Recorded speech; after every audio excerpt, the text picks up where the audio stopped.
Sur Alsace 20, voici l'interview d'Ormesson. C'est effectivement Jean d'Ormesson qui avait inauguré ce type d'interview. Et c'est Philippe Besson, un retour parmi les hommes. Philippe, est-ce qu'on peut dire que c'est la suite de ce premier roman que vous aviez écrit en janvier 2001, il y a tout juste 10 ans?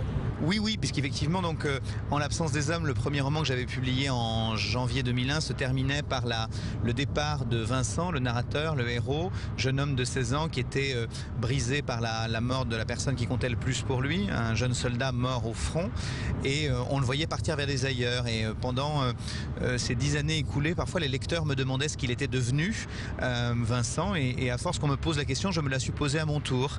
Et je suis parti moi-même à l'étranger, je suis parti vivre loin de la France, loin de mes bases, de la terre originelle, et dans cet exil-là, j'ai essayé d'imaginer l'exil de Vincent et puis son retour finalement à Paris. Qu'est-ce qu'il a de commun avec vous, Vincent, le héros de ce roman ? Alors ce qui est très étrange, c'est qu'au fond, il ne me ressemblait pas tellement dans le premier livre, puisque je voulais vraiment inventer un personnage de fiction loin de moi.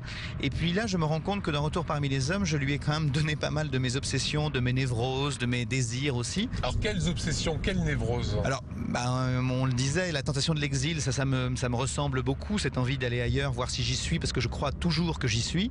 Et puis, enfin, sans doute, cet espoir qu'il suffit de rencontrer quelqu'un pour que tout change, pour qu'on puisse avoir une nouvelle vie et que l'espérance renaisse. Donc il y a cette idée-là, qu'il y a des rencontres décisives dans une vie qui font qu'à un moment, on peut peut-être aller un tout petit peu mieux et on peut peut-être mettre à distance le malheur. Si on revient un petit peu sur votre carrière, il y a 10 ans, vous vous lanciez dans l'écriture. Alors j'ai lu que vous aviez été un ancien DRH de Laurence Parisot. Oui. C'est incroyable, ça vous ressemble pas? Oui, mais parce qu'en fait, vous savez, une formation de juriste, moi, en fait. J'ai fait du droit social pendant des années. Et puis un jour, presque par hasard, j'ai été approché, voilà, par l'IFOP dont Laurence Parisot était la présidente à l'époque. J'étais tout jeune homme, j'avais 27 ans. Et voilà, et j'ai travaillé avec elle pendant 5 ans. Et donc, elle n'était pas encore en MEDEF. Elle était déjà ce qu'elle est néanmoins aujourd'hui, c'est-à-dire un personnage avec une forte personnalité.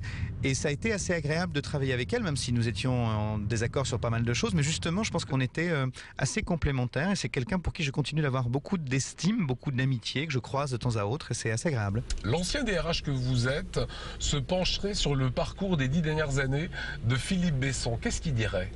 Que ma vie a considérablement changé et qu'elle a presque plus aucun rapport avec ce qu'elle était à l'époque. Mais en même temps, voilà, il me semble qu'aujourd'hui je suis un peu plus paisible peut-être, un peu plus tranquille, et peut-être un peu plus heureux. Qu'est-ce qui s'est passé il y a 10 ans pour un jour vous dire voilà, je me lance dans l'écriture?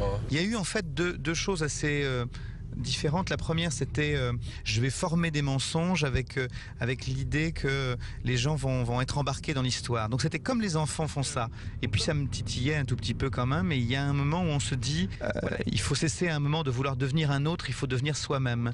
Et il me semble que dans l'écriture, je suis enfin au plus près de moi-même. Retour parmi les hommes pour un écrivain au plus près de lui-même. Merci Philippe Besson. Merci à vous.